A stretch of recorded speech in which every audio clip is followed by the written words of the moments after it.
Hey everyone, Penguin here, and today we're going to discuss the Where Winds Meet Season 1.3 update. A lot of cool stuff going on. I've been playing this game for a little bit now. I think I got into it kind of late, but I've been really enjoying it. So I figured I'd make an update. And hopefully we get to discuss some of the cool new features that came out just yesterday and some of the cool new events like Year of the Blessing, Year in Style, All is One, the festival calendar, some really cool stuff. Actually, the reason I got into this game was because I enjoyed the novels. I've read them for a while, and being able to sort of delve into a game that paid homage to that world and being able to explore it in such a capacity sounded like a lot of fun, and it seemed like they put a lot of work into it, which I loved. And one of these new features we got is the spotlight.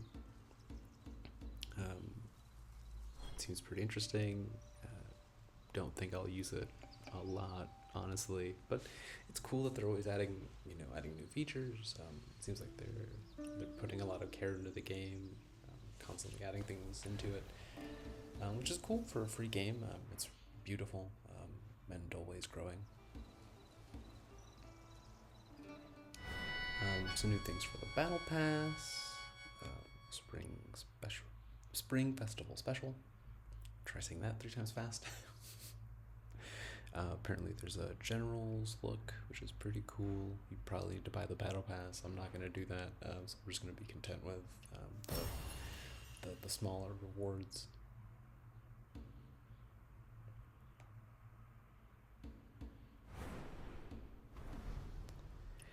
But the battle pass always does have something to offer, and it can be really good to be getting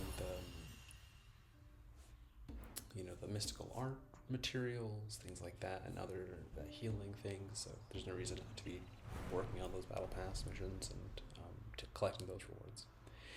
Some new looks, pretty cool. The feathered grace. At least these little cutscene things are always pretty cool.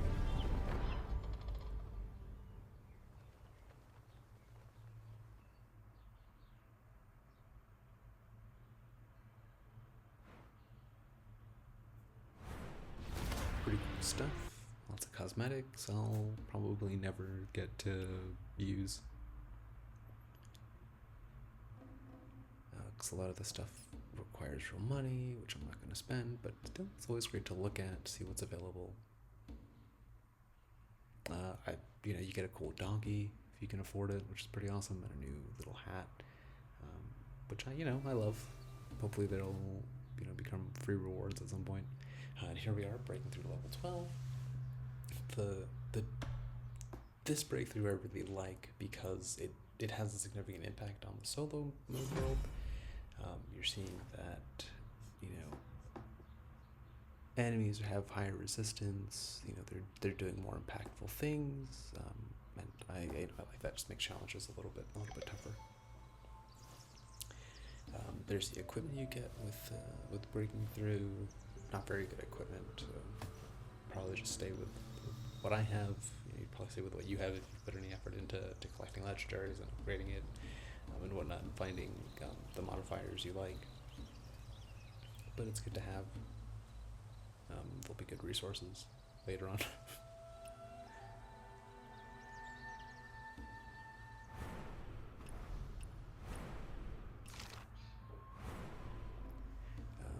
Here we're seeing some cool stuff, the tier 81 gear chests, as well as the new resource to enhance your gear to level from level 35 to 40. And here we have the newly unlocked talents. Anyone that was playing a lot know that the talents got capped, so being able to unlock new talents is pretty significant. But there's some pretty cool ones that are new, the 5 attributes.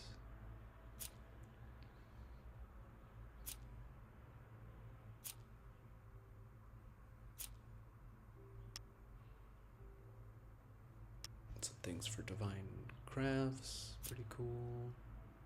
And then some basic ones. So not a ton that was newly introduced to talents, but it is great to be able to have some more things to allocate there instead of just being capped, as well as some new things for the arena. But I didn't invest in that much personally, but new options were unlocked there as well.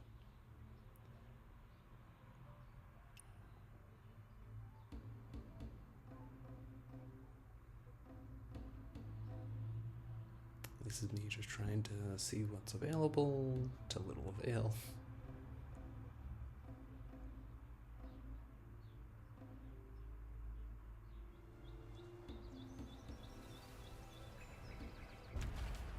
Now let's see. There are some new world bosses, which I think is pretty cool.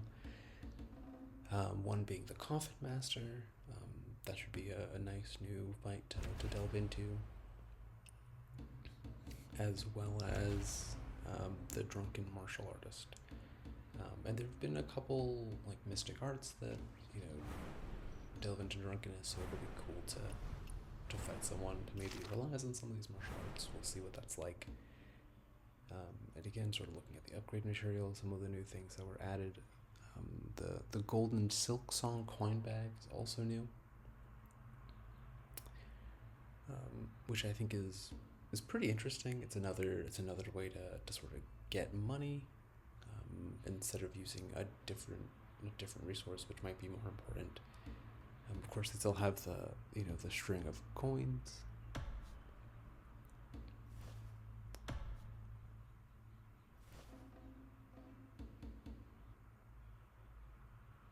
But having this new resource to get 20,000 coins is pretty cool.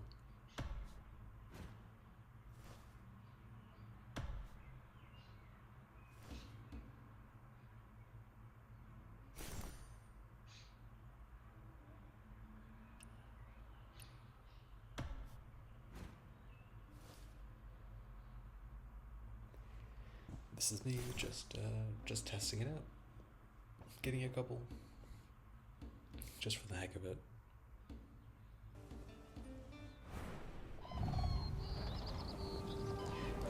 And lastly, looking a little more at the Echo Bounds draw.